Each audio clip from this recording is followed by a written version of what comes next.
And he meant to get some, but he just didn't. But like all the What? little knickknacks and all this stuff, we had to like improvise and put in like bags and like all these little boxes that we could find around throughout the house. But he rented a 26-foot U-Haul for a 2-bedroom apartment. That was kind of big. Ooh, yeah, that's a lot. But we were kind of, because the place that we went to didn't have like the 20-foot or type of U-Haul, so we just kind of went with the 26 just to be safe. Yeah. And it was good. He had to pick up some furniture from American Freight. Yeah. He ordered basically all new furniture for his living room and bedrooms. Nice. Yeah.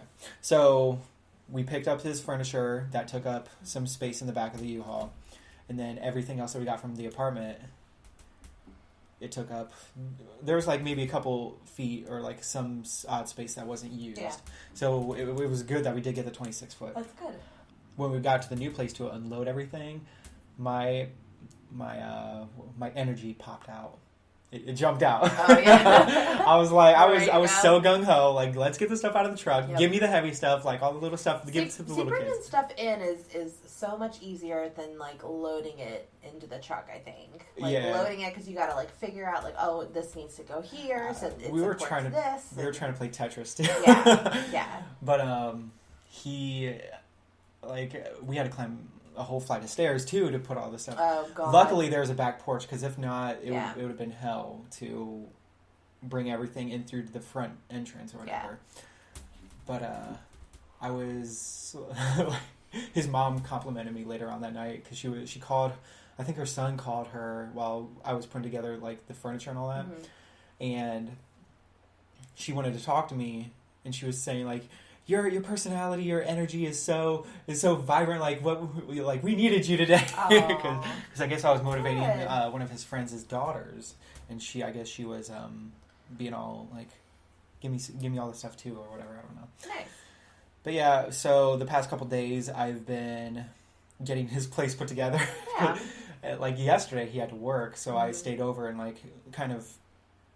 It's so close to being finished. Like there's little stuff now and like trash that needs to be picked up and all that. So I've been staying over trying to make his house feel more homey. That's nice. Yeah, that's really nice of you. I mean, especially if you're gonna be there a lot of the time. You know. That's and very nice of you to do that.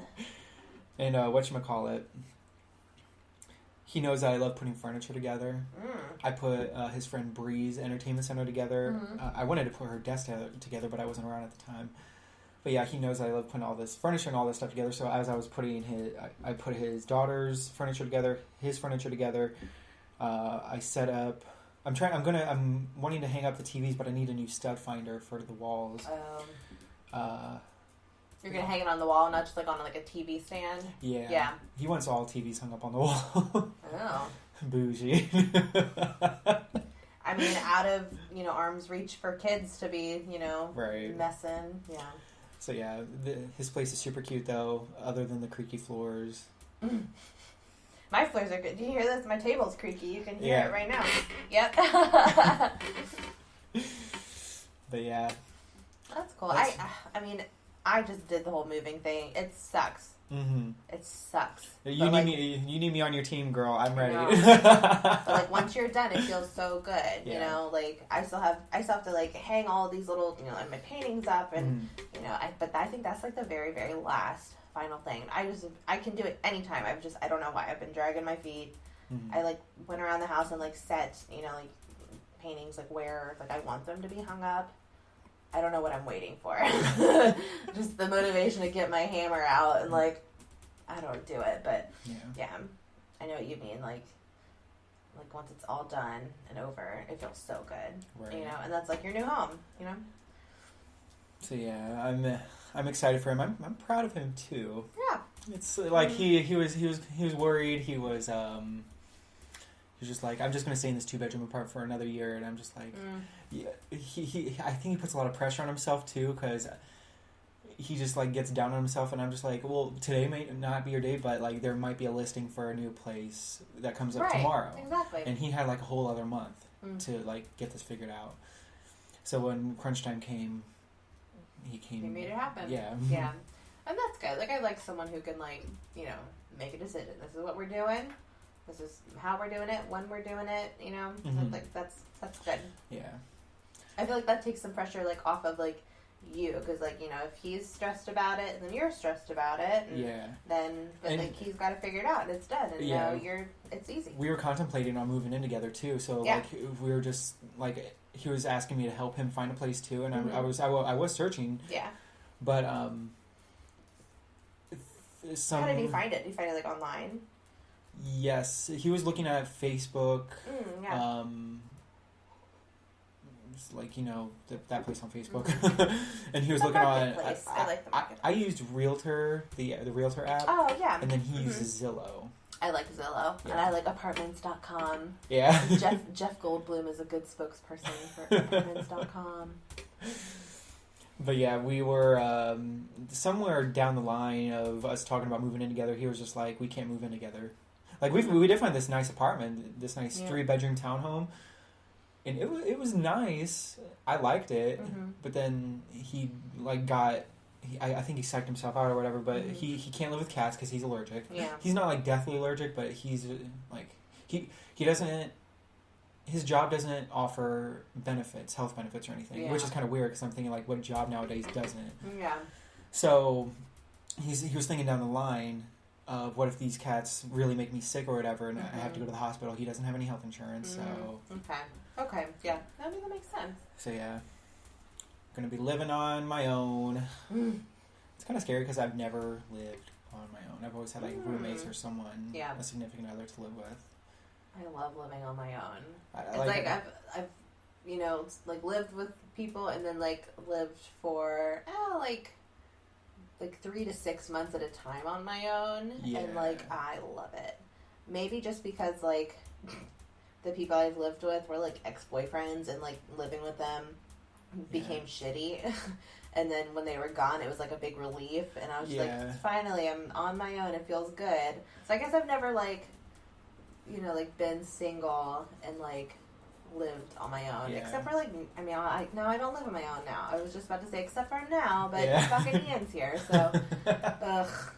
Dang it, Ian. I do. I really like it. Yeah. I like it.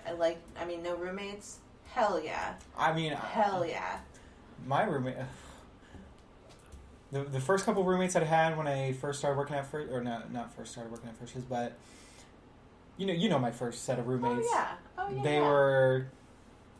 I didn't necessarily consider them the best. They were awful. They were terrible. See, I'm a big kind of neat freak, clean, tidy person, and... anyone that I've lived with has just never matched up. They've never lived up to your standards. And it's unfortunate that Brandon's allergic to cats because I have to wait till, like, mine die off or something now. No. Why don't you take some freaking Zyrtec and relax? I mean, I get it. Like, you know. And he's worried, too, now because... he doesn't know if his kids are allergic to cats. I was just about to say something about that. Like, you know, like, what if his kids end up being allergic too? Yeah. You know? But, yeah. I feel like I was going to say something. But yeah, living on my own, I don't know. Might end up looking for a roommate down the line. I don't know. It's going to be scary.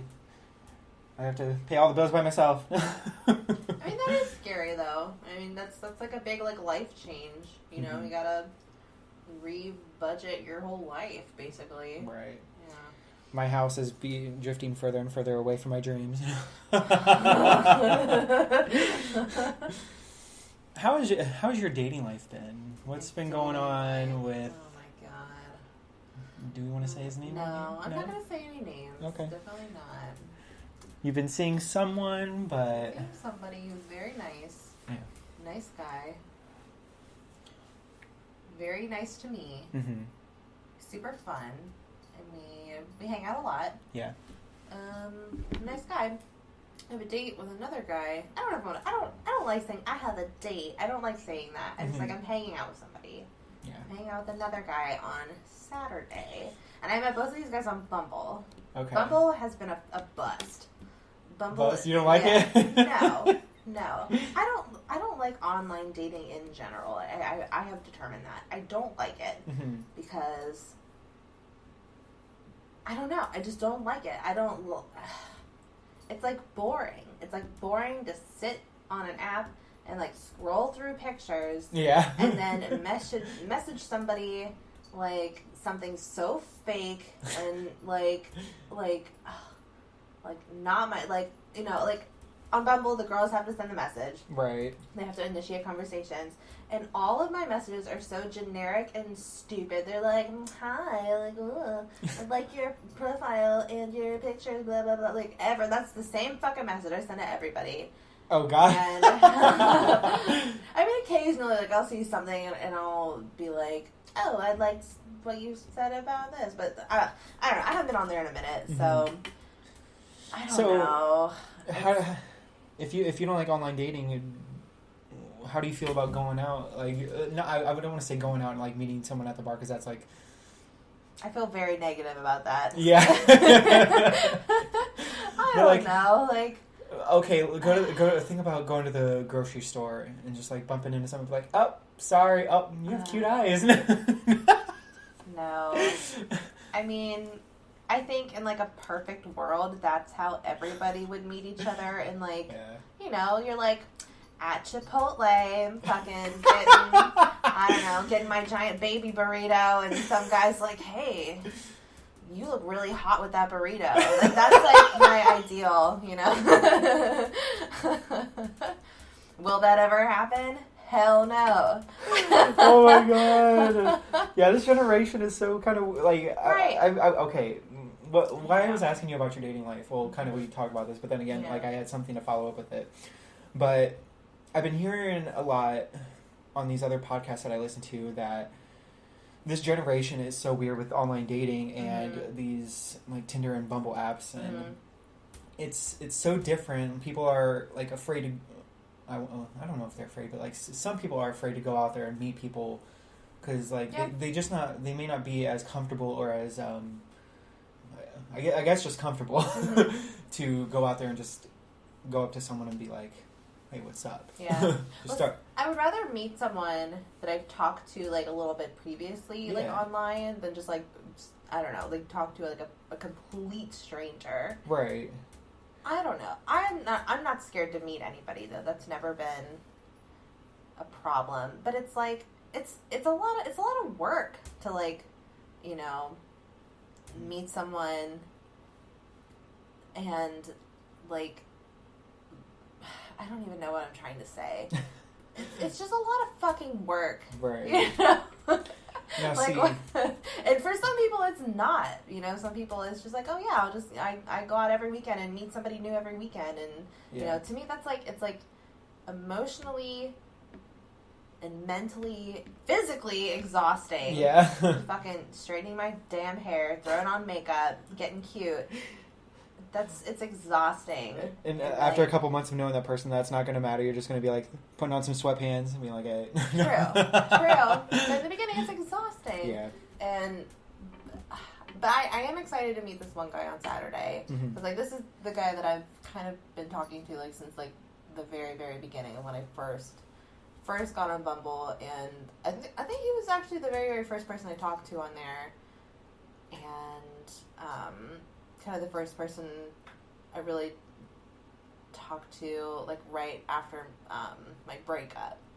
So it's kind of weird. It's like he's like been there from the beginning, but like I've never met him. Yeah. But like we Snapchat all the time and text semi often, and I think we have a lot in common. I mean, just from like the little surface conversations we've had.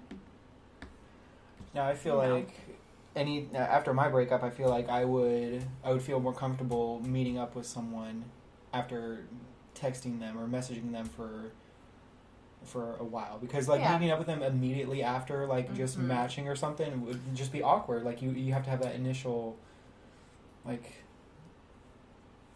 you know, I gotta get like a vibe, you know. Yeah. And like sometimes my vibes have been totally wrong. Yeah.